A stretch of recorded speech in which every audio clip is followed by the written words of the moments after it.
দিচ্ছি কিছু।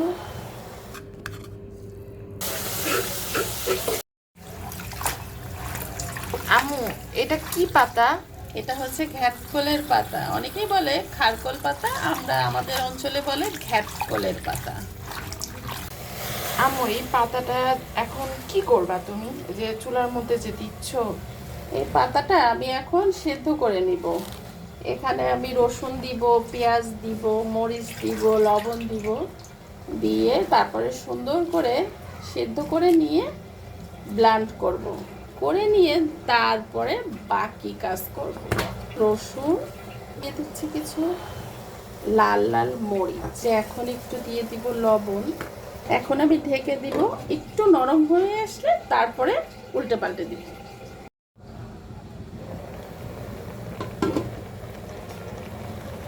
এই যে পানি বের হয়ে আসছে।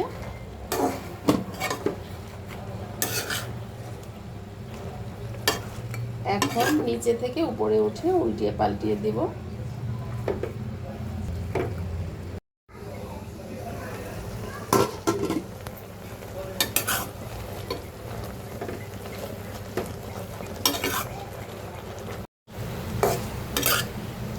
পানিটা কিন্তু শুকিয়ে গিয়েছে, হালকা একটু গায়ে গায়ে আছে, এতে কোনো সমস্যা নেই। এটাকে ঠান্ডা করে নিয়ে ব্লেন্ডার করে নিয়ে তারপরে আসতেছি।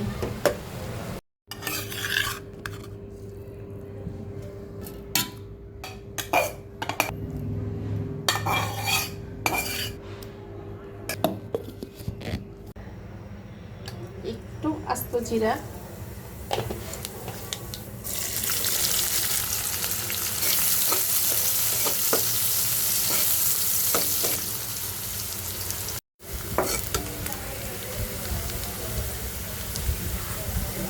পেঁয়াজ বাটা, আদা রসুন বাটা,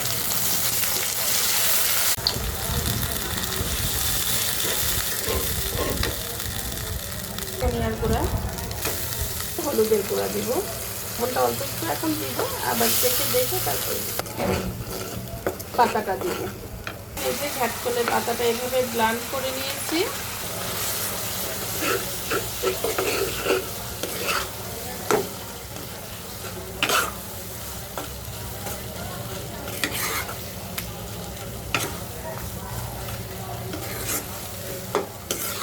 সুন্দর একটা ঘ্রাণ আসছে না?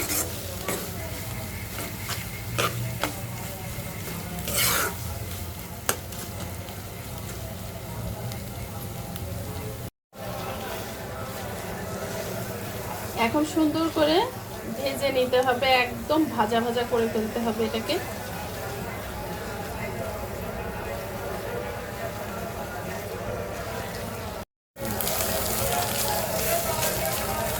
চিনি এবং জিরা ভেজে গুঁড়া করে রেখেছিলাম, সেটা দিয়ে দিলাম, দিয়ে দিব।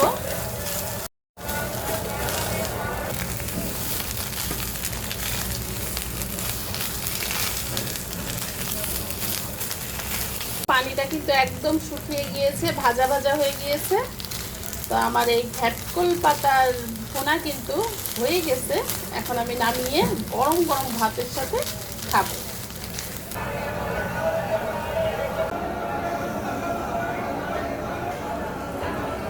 তো হয়ে গেল আমার ঘ্যাটকল পাতার ভুনা। এখন গরম গরম ভাতের সাথে 2 প্লেট খেয়ে নেওয়া যাবে। এত মজা হয়, মাংসর চেয়ে কোনো অংশে কম না। তো যাই হোক, সবাই ভালো থাকবেন, সুস্থ থাকবেন। আপনাদের যদি ভালো লাগে ট্রাই করে দেখতে পারেন। আল্লাহ হাফেজ।